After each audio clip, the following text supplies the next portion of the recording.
So students आज हम लोग जो है फाइनेंशियल लिवरेज पढ़ेंगे। आप देखेंगे यहाँ पे, ठीक है। फाइनेंशियल लिवरेज का टॉपिक मैं एक बार स्टार्ट कर रहा हूँ।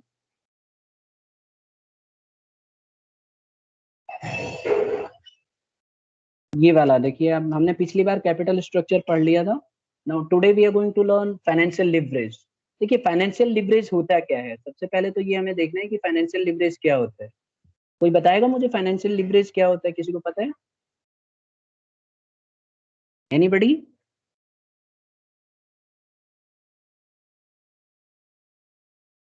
देखिए फाइनेंशियल लिवरेज जो होता है ये प्रोपोर्शन होता है डेट का। मतलब जब हम कैपिटल स्ट्रक्चर, जो मैंने पिछली क्लास में आपको बताया था कि जो हमारा कैपिटल स्ट्रक्चर होता है उसी के अंदर हम लोग बहुत तरह से पैसे इकट्ठे करते हैं, चाहे वो इक्विटी के थ्रू करें, चाहे प्रेफरेंस के थ्रू करें, चाहे डिबेंचर्स के थ्रू करें। तो आप देखेंगे यहाँ पे जो हम पैसे इकट्ठे कर रहे हैं ना, यहाँ पे ये देखिए, ये वाला, ये जो आपके स्क्रीन पे अभी है, ये हमारा कैपिटल स्ट्रक्चर है। तो जब हम लोग डिबेंचर्स के थ्रू पैसे रेज करते हैं और डिबेंचर्स की रेशियो ज्यादा होती है, तो उसी सिचुएशन को हम लोग, उसी प्रोपोर्शन को हम कैपिटल फाइनेंशियल लिवरेज बोलते हैं। तो देखो यही लिखा हुआ है कि the proportion of debt in the capital structure is called financial leverage. जब हम कैपिटल स्ट्रक्चर के अंदर जो हमारा डेट होता है, यानी कि money raise with the help of debentures, उसी को हम लोग फाइनेंशियल लिवरेज कहते हैं। कई लोग इसको कैपिटल गियरिंग भी कहते हैं और कई लोग इसको ट्रेडिंग ऑन इक्विटी भी कहते हैं। तो ये सब चीजें एक ही चीज है। इससे फायदा क्या होता है कि अगर आप देखो, जब डिबेंचर्स आप ज्यादा ले लोगे ना, तो इक्विटी शेयर होल्डरों को फायदा होने लगता है, यानी कि उनको ज्यादा अर्न करने का मौका मिलता है। They are able to earn lot of money then. तो यहाँ पे लिखा हुआ है when the proportion of owner fund in capital structure is very small, it is said to be high geared.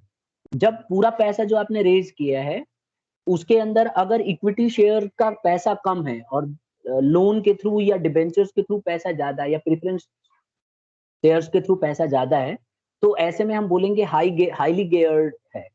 जबकि अगर बोरोड फंड्स ज्यादा होंगे तो हम बोलेंगे लो गेयर्ड कंपनी। तो ये ध्यान आपको रखना है कि whenever debentures are higher, जब डिबेंचर्स ज्यादा होते हैं तो उस ऐसी सिचुएशन को हम लोग बोलते हैं हाई गेयर्ड, और जब डिबेंचर्स कम होते हैं तो उसको हम लोग बोलते हैं लो गेयर्ड। ठीक है, क्लियर हो गया स्टूडेंट? समझ में आ गया ये वाला पॉइंट?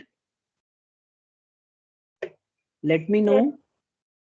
ठीक है, अब देखो आगे इसमें अगर आप देखोगे तो financial leverage increases the cost of funds decline. जैसे जैसे फाइनेंशियल लिवरेज बढ़ती जाती है, ठीक है, यानी कि हाईली गेयर्ड होते जाते हैं, तो जो कॉस्ट ऑफ फंड है ना वो सस्ता होता जाता है और इसमें हर एक शेयर के ऊपर कमाई बढ़ने लगती है। जैसे अगर मान लो कोई बिजनेस ऑर्गेनाइजेशन है और उसके अंदर हाईली गेयर्ड है, मतलब डिबेंचर्स अगर उसमें ज्यादा है, तो ऑब्वियस सी बात है वो कंपनी अच्छा कमाएगी, यानी कि एक शेयर के ऊपर ज्यादा इनकम होगी उस कंपनी की। तो company will be able to earn more money. ठीक है, मैं एक बार स्लाइड, अब ये साफ आ जाएगा इससे, तो ज्यादा इसमें कमाने को मिलेगा। तो आप देखो स्क्रीन पे अब साफ दिख रहा होगा कि as the financial leverage increases the cost of fund declines. ठीक है, एक एग्जांपल से हम इसको समझते हैं। देखो बहुत इंपॉर्टेंट एग्जांपल है, इस पे क्वेश्चन बहुत ज्यादा पूछे जाते हैं। ये एक एग्जांपल ध्यान से समझिएगा। देखो इसमें क्या है, एक फाइनेंशियल हम दिखाएंगे इसमें कि तीन तरह की कंपनी है। एक कंपनी ए है, एक कंपनी बी है और एक कंपनी सी है। अब कंपनी ए ने क्या करा, शेयर्स इशू किया है। देखो ध्यान से, number of equity shares issue किया है इसने 30,000 एट द रेट 10। ये कंपनी क्या कर रही है, पैसे रेज कर रही है और इसने 30,000 शेयर्स रेज किए 10 रुपए के हिसाब से। ठीक है, तो 30,000 शेयर्स हो गए।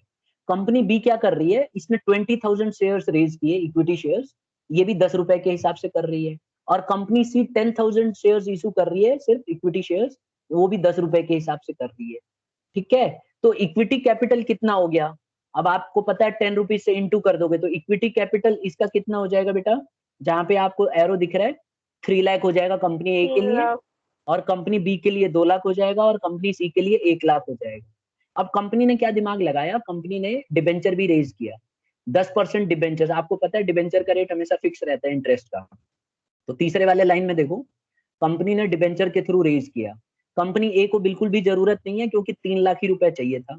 कंपनी बी ने क्या करा, 1 लाख के डिबेंचर इशू कर लिए। और कंपनी सी ने 2 लाख के डिबेंचर इशू किए। तो अगर मैं टोटल कैपिटल की बात करूं तो तीनों कंपनियों का जो टोटल कैपिटल है ना स्टूडेंट्स, ये एक बराबर है, 3 लाख 3 लाख 3 लाख। यहाँ तक सबको समझ में आ गया? कंपनी ए ने जितने भी पैसे रेज किए सब इक्विटी शेयर्स के थ्रू किए, और कंपनी बी ने जो रेज किया है ना 2 लाख तो इक्विटी शेयर्स के थ्रू किया है और 1 लाख प्रेफरेंस ये डिबेंचर्स के थ्रू किया है, और कंपनी सी ने तो सीधा उठा के 2 लाख रुपए जो है डिबेंचर्स के थ्रू रेज किया है और 1 लाख रुपए इक्विटी के थ्रू रेज किया है। तो तीनों कंपनियों ने 3-3 लाख रेज कर लिया।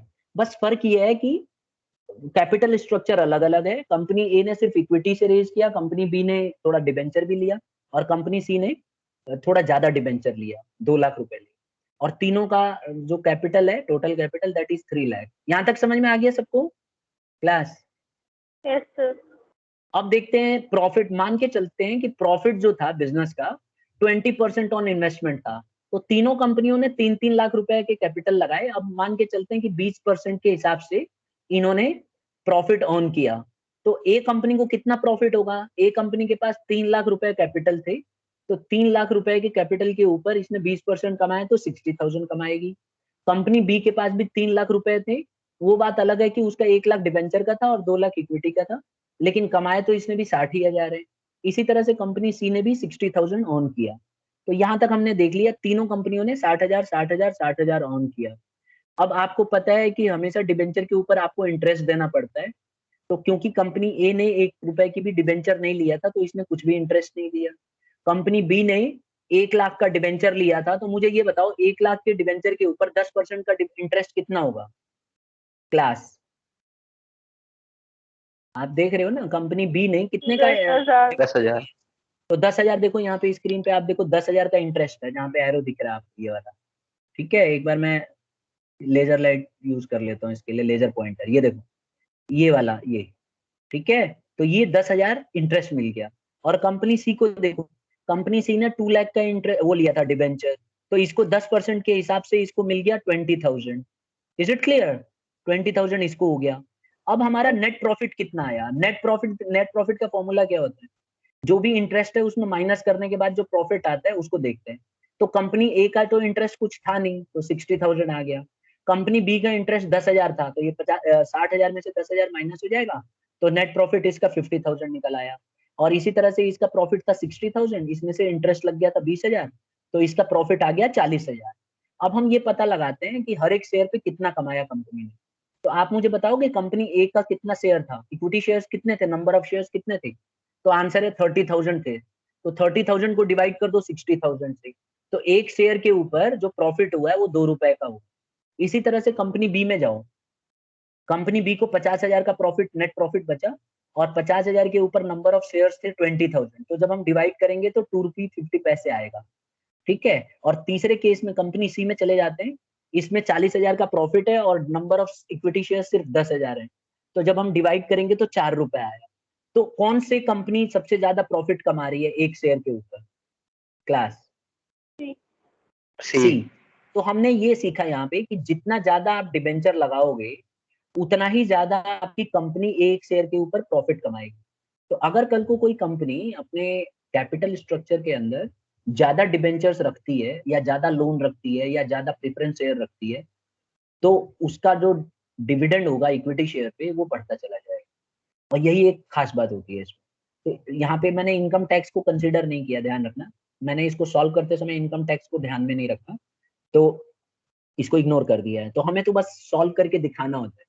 तो आपसे जब भी एग्जाम में बोला जाएगा कि फाइनेंशियल लिवरेज को सॉल्व करके दिखाओ, तो आप अपनी मर्जी से 1-2 कंपनी ले सकते हो, 3 कंपनी ले सकते हो, और पैसा जब रेज करना तो 3 लाख कर लो या 10 लाख कर लो, जैसा भी करना है।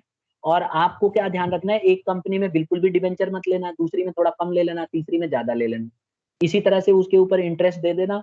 और ऐसे करते करते आप जब सॉल्व करोगे तो नंबर ऑफ शेयर्स का आंसर दिखा देना, तो इससे प्रूव हो जाएगा कि कौन सी कंपनी, जो कंपनी ने ज्यादा डिबेंचर लगाए होंगे वो ऑब्वियसली उस अर्निंग प्रॉफिट जो है इक्विटी शेयर पे उस कंपनी का ज्यादा होगा। ठीक है स्टूडेंट्स, आ गया समझ में? Yes sir. किसी को कुछ पूछना है? ठीक है, तो ये टेबल यूज कर सकते हो आप एक्सप्लेन करने के लिए कि फाइनेंशियल लिवरेज कैसे प्रॉफिटेबल होता है। जैसे जैसे आप डिबेंचर्स ज्यादा रखेंगे, यानी कि हाई फाइनेंशियल लिवरेज होगा, तो अर्निंग जो प्रॉफिट है वो अर्निंग पर शेयर बढ़ जाएगा, और अगर लो लिवरेज होगा तो अर्निंग पर शेयर घट जाएगा। तो ये हमें याद रखना है, ठीक है। अब आ जाता है एक टर्म, ट्रेडिंग ऑन इक्विटी। देखो मैंने आपको पहले भी बोला था, फाइनेंशियल लिवरेज को ही ट्रेडिंग ऑन इक्विटी भी कहते हैं। तो ट्रेडिंग ऑन इक्विटी अगर सीधा पूछा जाए कि what do you mean by trading on equity, so it refers to the use of fixed income securities such as debentures and preference capital in the capital structure so as to increase the return on equity share capital। जो मैंने आपको समझाया कि trading on equity में क्या होता है कि जब हम लोग डिबेंचर्स और प्रेफरेंस शेयर्स से ज्यादा रेज करते हैं पैसे, और इक्विटी से थोड़ा कम करते हैं, यानी कि कैपिटल स्ट्रक्चर में हम जैसे जैसे डिबेंचर्स को और प्रेफरेंस शेयर्स को बढ़ाते जाएंगे, वैसे वैसे हम इक्विटी शेयर के जो ऊपर जो प्रॉफिट है वो बढ़ता जाएगा, ठीक है। तो उसी को हम लोग बोलते हैं ट्रेडिंग ऑन इक्विटी। बात समझ में आ गई? देखो ट्रेडिंग ऑन इक्विटी क्या होता है, तो आप बताओगे कि ट्रेडिंग ऑन इक्विटी एक ऐसा सिचुएशन होता है जिसके अंदर हम डिबेंचर्स और प्रेफरेंस शेयर्स को ज्यादा मात्रा में रेज करते हैं पैसे, और कैपिटल स्ट्रक्चर में इक्विटी को जैसे जैसे हम कम करते जाते हैं और डिबेंचर्स और प्रेफरेंस शेयर को ज्यादा करते जाते हैं, तो हमारी इक्विटी के ऊपर कमाई बढ़ती चली जाती है, यानी हर एक इक्विटी शेयर पे जो हमारा अर्निंग पर शेयर है वो बढ़ जाएगा। उसी को हम लोग ट्रेडिंग ऑन इक्विटी कहते हैं। चलो मैं एक और सिंपल एग्जांपल में बता देता हूँ कि होता क्या है कि सबको पता है कि इक्विटी शेयर्स को ज्यादा डिविडेंड देना पड़ता है और प्रेफरेंस शेयर्स और डिबेंचर्स को कम। प्रेफरेंस शेयर को फिक्स रेट पे डिविडेंड देना होता है और डिबेंचर्स को तो रेट पहले से ही फिक्स होता है। तो अगर बिजनेस की सिचुएशन अच्छी है, मान लो बहुत अच्छा कर रही है बिजनेस, तो ऐसे में अगर बिजनेस ने डिबेंचर्स और प्रेफरेंस शेयर्स के थ्रू रेज किया होगा पैसा, तो उसको कम इंटरेस्ट और कम डिविडेंड देना पड़ेगा, क्योंकि इनका रेट तो पहले से फिक्स होता है। तो बिजनेस कितना भी प्रॉफिट कमाएगी इससे कोई फर्क नहीं पड़ता। तो कंपनी क्या करेगी, अपना प्रॉफिट बचाने में हेल्प मिल जाएगी उसको। तो कंपनी अपने बहुत सारे पैसे बचा पाएगी, और पैसा ज्यादा बचा पाने की वजह से इक्विटी शेयर होल्डरों को ज्यादा डिविडेंड दिया जा सकता है। तो जैसे मैंने आपको इस टेबल में समझाया कि अगर आप इस टेबल को फिर से एक बार ध्यान से देखो, तो कंपनी ए ने पैसा रेज किया था 3 लाख, कंपनी बी ने भी 3 लाख रेज किया था, और कंपनी सी ने भी 3 लाख रेज किया था। फर्क क्या था?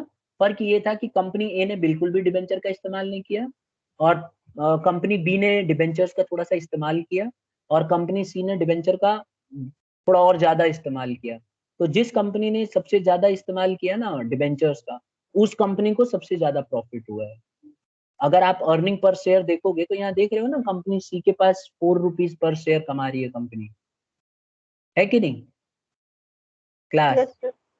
तो इसको हम बोलते हैं फाइनेंशियल लिवरेज या ट्रेडिंग ऑन इक्विटी। जैसे जैसे आप डिबेंचर को बढ़ाते जाओगे, बोरोड फंड्स को बढ़ाते जाओगे, वैसे वैसे आपकी कमाई बढ़ती चली जाएगी। Is it clear? हाँ। अब हम आ जाते हैं बेटा एक और एग्जांपल से समझते हैं। ट्रेडिंग ऑन इक्विटी को मैं एक एग्जांपल से समझाना चाहता हूँ यहाँ पे। इस एग्जांपल को ध्यान से देखना, इससे बहुत अच्छे से क्लियर हो जाएगा कि ट्रेडिंग ऑन इक्विटी होता क्या है। देखो एग्जांपल है ये इमेजिनरी।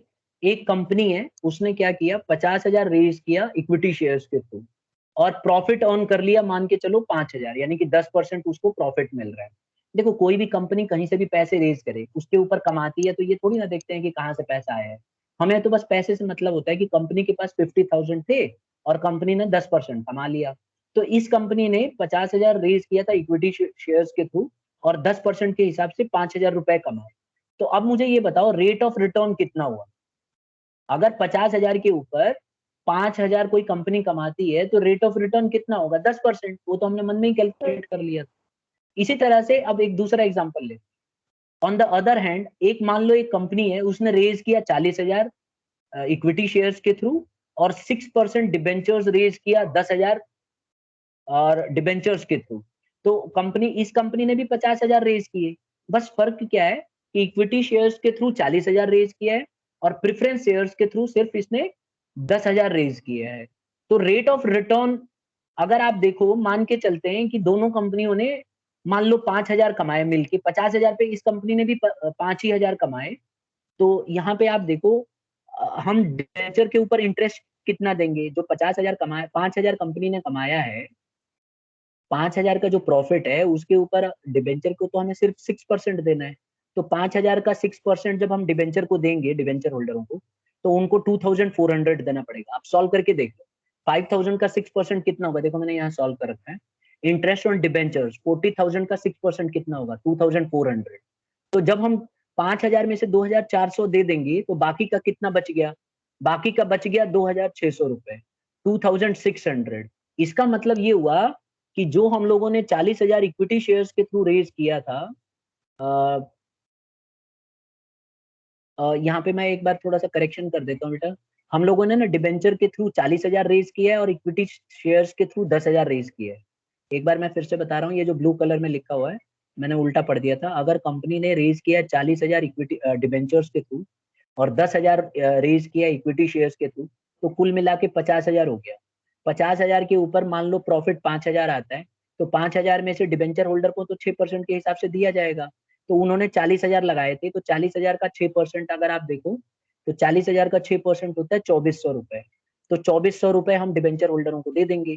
तो 5,000 में से 2,400 इनको मिल गए, बाकी बच गए कितने, 2,600। 5,000 के प्रॉफिट में से 2,600 माइनस कर दो, तो ये हमें मिल जाएगा इक्विटी शेयर होल्डर्स।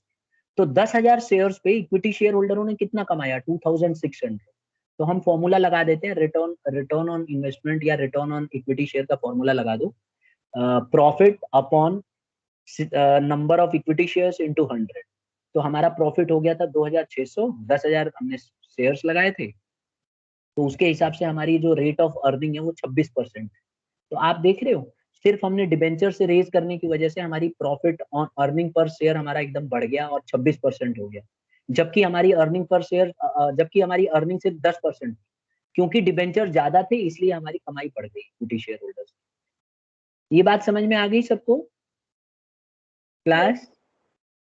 तो जब भी आप ट्रेडिंग ऑन इक्विटी का एग्जांपल देना चाहते हो तो इससे बढ़िया एग्जांपल आपको शायद ही मिले। ठीक है, आपको क्या करना है, एक कंपनी को दिखा देना कि उसने खाली इक्विटी रेज किया और उसका 10% के हिसाब से उसको 10% मिला, 5,000।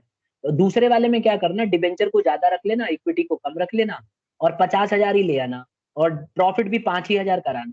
तो जब आप इंटरेस्ट दोगे डिबेंचर को तो सिर्फ 6% के हिसाब से दोगे 40,000 पे, तो उनको सिर्फ आपने 2,400 रुपए दिए। तो 5,000 में से 2,400 जब उनको दे दोगे तो आपका बच गया 2,600।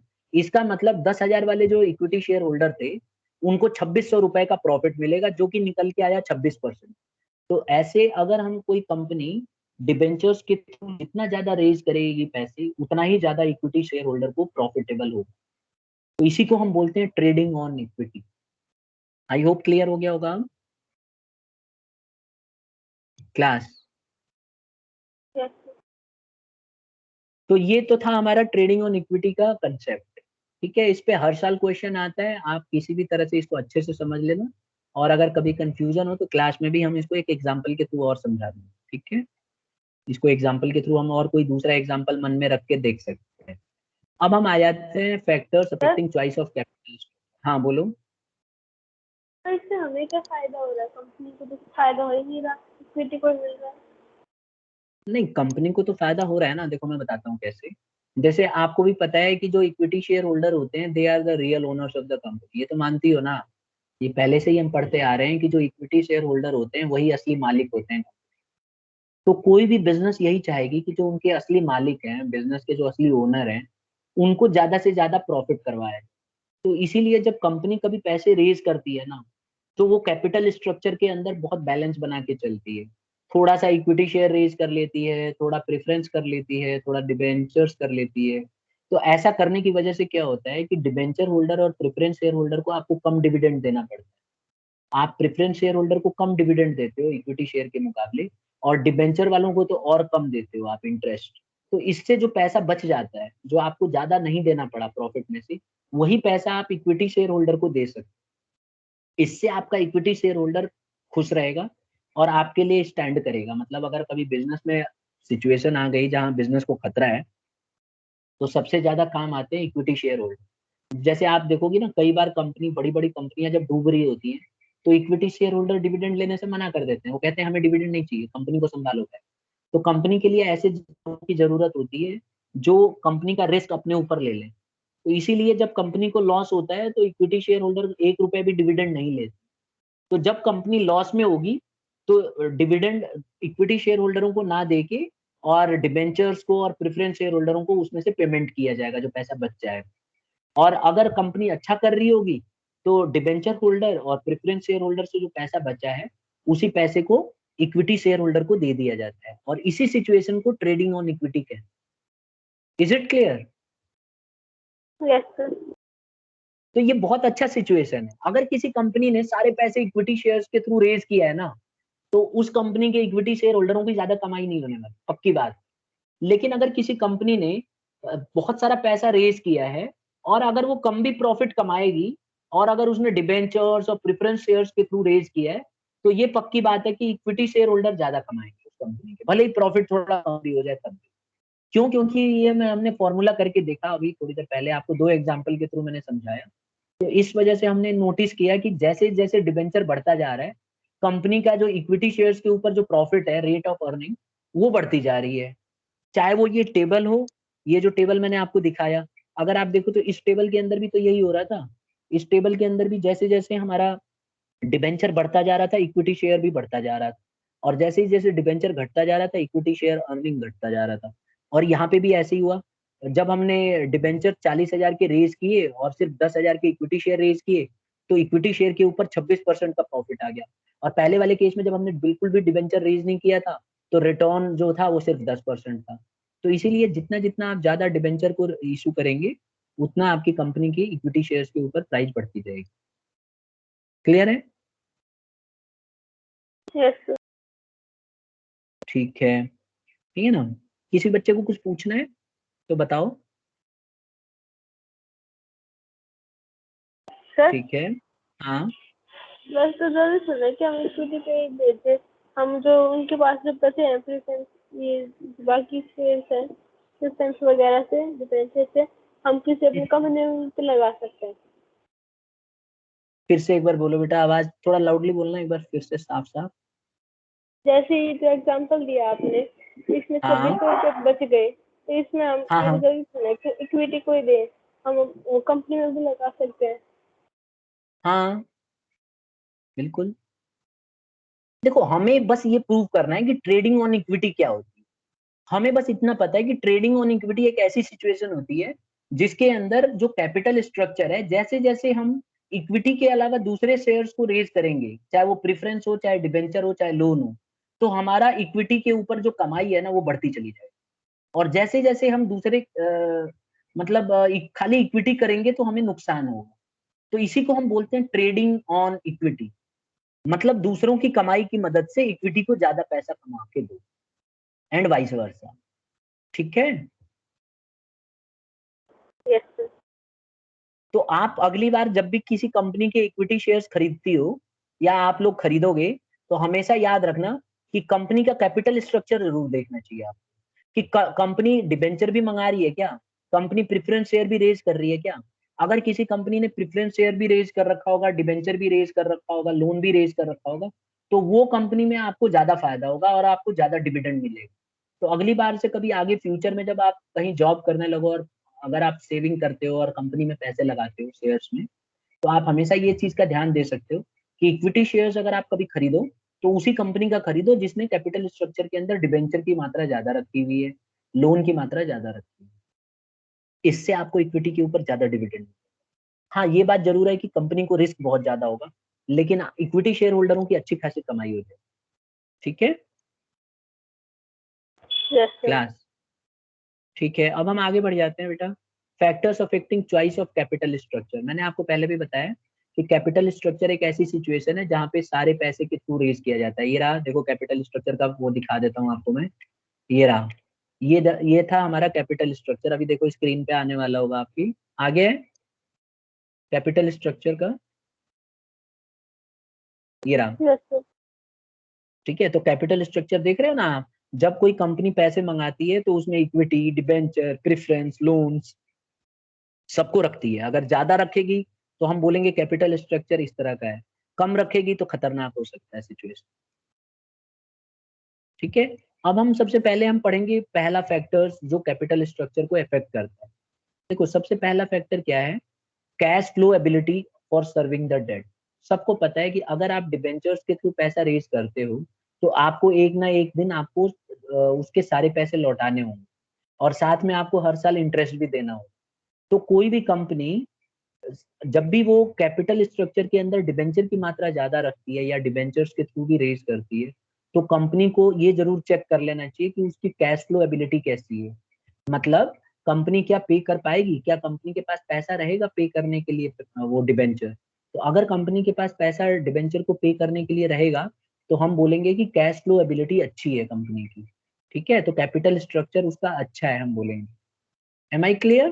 तो जब भी कोई कंपनी डिबेंचर रेज करती है तो उसको पहले ही देख लेना चाहिए कि उसके पास पैसा आगे रहेगा कि नहीं रहेगा, फ्यूचर में कहाँ से पैसा आने वाला है। क्योंकि अगर उसके पास पैसा नहीं रहेगा तो फिर वो पे नहीं कर पाएगी, और पे नहीं कर पाएगी तो डिबेंचर होल्डर जो उसके एसेट्स जो गिरवी रखे हैं वो सब उठा के ले जाएंगे। तो ये सबसे बड़ा खतरा बना रहता है।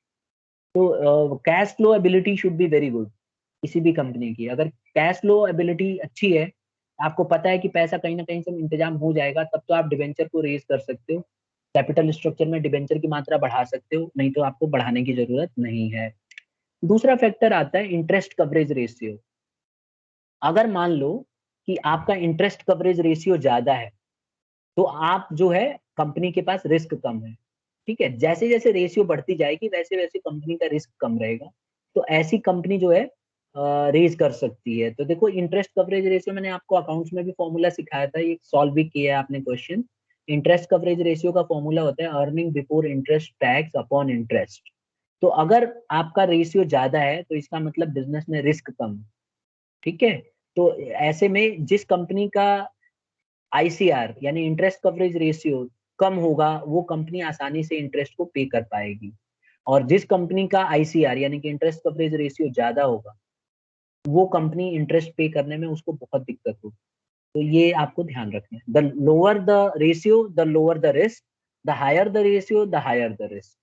तो अगर मान लो रेशियो ज्यादा है तो आपको डिबेंचर नहीं रेज करना चाहिए क्योंकि फिर आप पे नहीं कर पाओगे। और अगर रेशियो कम है, इंटरेस्ट कवरेज रेशियो बहुत कम है, तो आप डिबेंचर लेने की सोच सकते हो और कंपनी को डिबेंचर और ले सकती है। Is it clear to everybody yes students? Sir. तो ये एक फैक्टर है इंटरेस्ट कवरेज रेशियो। एक और आता है डेब्ट service coverage ratio, DSCR. The cash profit generated from the operations must be enough to service the debt and preference share. कह रहा है कि जो आपका प्रॉफिट है ना, जो आप प्रॉफिट कमा रहे हो बिजनेस में, इतना ज्यादा होना चाहिए कि आप आसानी से अपने डिबेंचर्स को और प्रेफरेंस शेयर्स को पे कर सको। तो अगर आपको लगता है कि आपका प्रॉफिट ज्यादा है, अच्छा खासा है, तब तो आप डिबेंचर्स और प्रेफरेंस शेयर्स को रेज कर सकते हो। लेकिन अगर आपको लगता है कि प्रॉफिटेबल ज्यादा नहीं है, आपकी बिजनेस में प्रॉफिट ज्यादा नहीं है, तो आपको इनसे बचना चाहिए। तो ये एक ऐसे फैक्टर्स हैं जो आपको डिबेंचर्स को और लोन को और प्रेफरेंस शेयर्स को रेज करने से रोकते हैं। तो अगर आपकी प्रॉफिट अर्निंग कैपेसिटी ज्यादा नहीं है तो आपको बचना चाहिए डिबेंचर्स रेज करने से। और अगर आपकी प्रॉफिट अर्निंग कैपेसिटी ज्यादा है तो आप डिबेंचर बड़े आराम से तसल्ली से रेज कर सकते हो। आ गया समझ में स्टूडेंट्स ये वाला पॉइंट? Yes sir. फिर एक और फैक्टर है जो बिजनेस को इफेक्ट करता है, वो है रिटर्न ऑन इन्वेस्टमेंट। देखो रिटर्न ऑन इन्वेस्टमेंट का भी हम लोगों ने फॉर्मूला किया हुआ है 11th क्लास इसमें 12th में ही, रेशियो एनालिसिस वाला टॉपिक में। वहां पे क्या फॉर्मूला था रिटर्न ऑन इन्वेस्टमेंट, बताएगा कोई?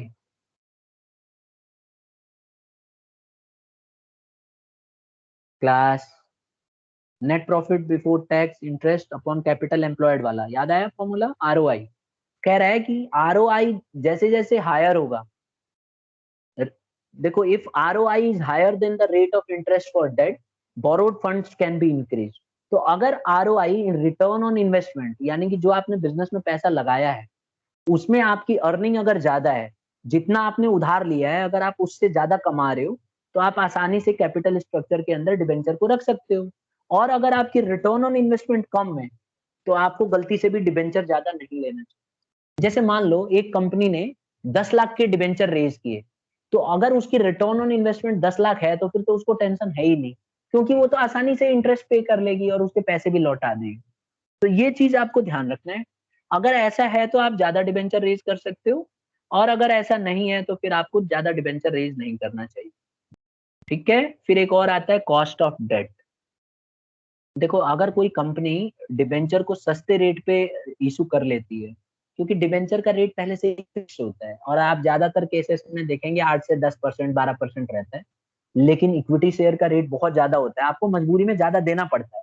हाँ, ये बात अलग है कि पहले से तय नहीं होता, लेकिन डिबेंचर पहले से ही तय होता है। तो अगर आप डिबेंचर को सस्ते में ले सकते हो, तो आपको ले लेना चाहिए। तो अगर लोअर रेट रहेगा तो आप डिबेंचर ज्यादा प्रीफर कर सकते हो, और अगर इसका रेट लोअर नहीं है तो फिर आपको ज्यादा डिबेंचर नहीं लेना चाहिए, ज्यादा लोन नहीं लेना चाहिए। फिर आता है टैक्स रेट। देखो टैक्स भी ना इफेक्ट करता है हमारे कैपिटल स्ट्रक्चर को।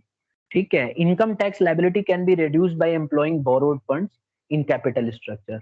आप एक चीज देखो, जो हमारा जो डिबेंचर होता है या लॉन्ग टर्म बोरोइंग होती है, उसमें हमें टैक्स पे छूट मिलती है। तो अगर हम कैपिटल रेज कर रहे हैं और ज्यादा मात्रा में हम डिबेंचर ले रहे हैं या लोन ले रहे हैं, तो ऐसे में हमें ना टैक्स कम देना पड़ेगा, तो कंपनी को इसमें फायदा होता है। तो अगर मान लो टैक्स का रेट बहुत ज्यादा है और आप छूट चाहते हो, तो आप ऐसे में डिबेंचर्स और लोन ले सकते हो। इससे आपको टैक्स कम देना पड़ेगा, क्योंकि जो आपने इंटरेस्ट दिया होगा वो आपको टैक्स में छूट मिल जाती है। तो ये आपको एक डबल फायदा हो जाता है। समझ में आ गया? Yes sir. एक और आता है कॉस्ट ऑफ इक्विटी। देखो क्या होता है कि कॉस्ट ऑफ इक्विटी में ना, जब कोई कंपनी डिबेंचर्स के थ्रू इक्विटी मतलब रेज करती है पैसे, तो ये बहुत खतरनाक होता है। ये मतलब एक तरह से फाइनेंशियल रिस्क होता है, और इक्विटी शेयर होल्डरों के लिए खतरा रहता है। क्योंकि अगर मान लो किसी कंपनी ने डिबेंचर ज्यादा रेज कर लिया और अगर किसी वजह से उनके पैसे नहीं पे कर पाई, तो कंपनी क्या करेगी? कंपनी जितने एसेट्स हैं वो सब बेच देगी और बेच के डिबेंचर होल्डरों को पैसा दे देगी। तो नुकसान अल्टीमेटली किसका हुआ बताओ? कंपनी का हुआ या इक्विटी शेयर होल्डरों का हुआ? कंपनी का। क्लास कंपनी का होगा, और कंपनी का नुकसान होगा तो directly equity shareholders are the real owner. तो इक्विटी शेयर होल्डर ही तो रियल ओनर है।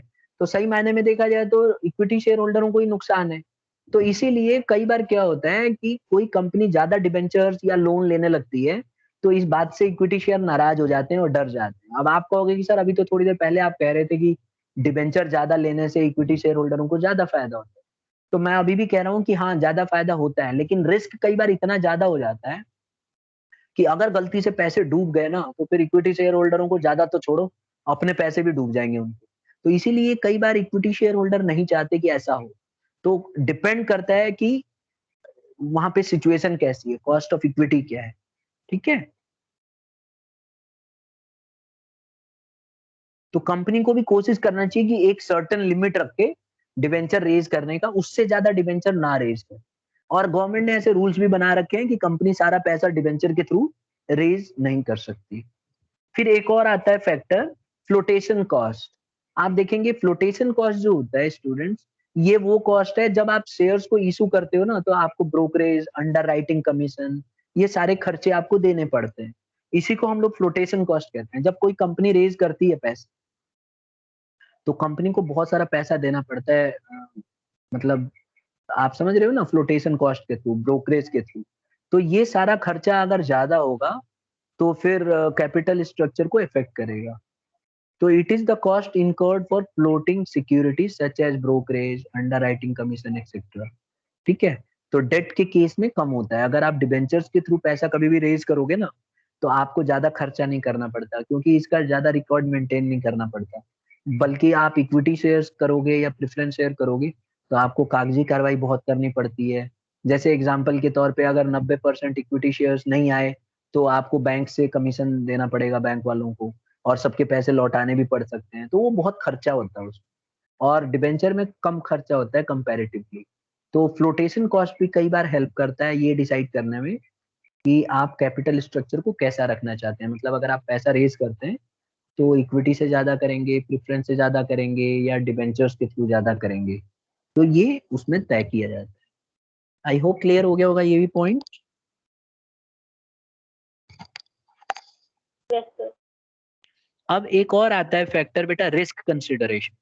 देखो कोई भी बिजनेस ऑर्गेनाइजेशन है ना, वो दो तरह के रिस्क लेना चाहती है। एक तो होता है फाइनेंशियल रिस्क, और दूसरा होता है ऑपरेटिंग रिस्क। ठीक है, तो कंपनी को ये तय करना पड़ेगा। देखो फाइनेंशियल रिस्क में क्या आता है कि इंटरेस्ट पे करना, प्रेफरेंस शेयर को डिविडेंड देना, डिबेंचर के पैसे वापस लौटाना, ये सब जो है फाइनेंशियल रिस्क है। इनमें ये बहुत ज्यादा खतरनाक होता है। जैसे अगर मान लो किसी कंपनी ने 1 करोड़ का लोन ले लिया डिबेंचर्स के थ्रू, ठीक है, और वो 4 साल का टाइम लिया उसने कि हम 4 साल के बाद ये सारे पैसे लौटा देंगे। और अगर मान लो जो रेट ऑफ इंटरेस्ट है वो 15% है या 10% है, तो चलो इंटरेस्ट तो कम देना पड़ रहा है, लेकिन जब 4 साल पूरे हो जाएंगे तो कंपनी को सारे पैसे वापस लौटाने पड़ेंगे। तो कई बार ऐसा होता है कि कंपनी के पास उतना पैसा ही नहीं रहता कि वो सारे पैसे लौटा दे, क्या पता कंपनी के पास उतना फंड्स अवेलेबल ही ना हो।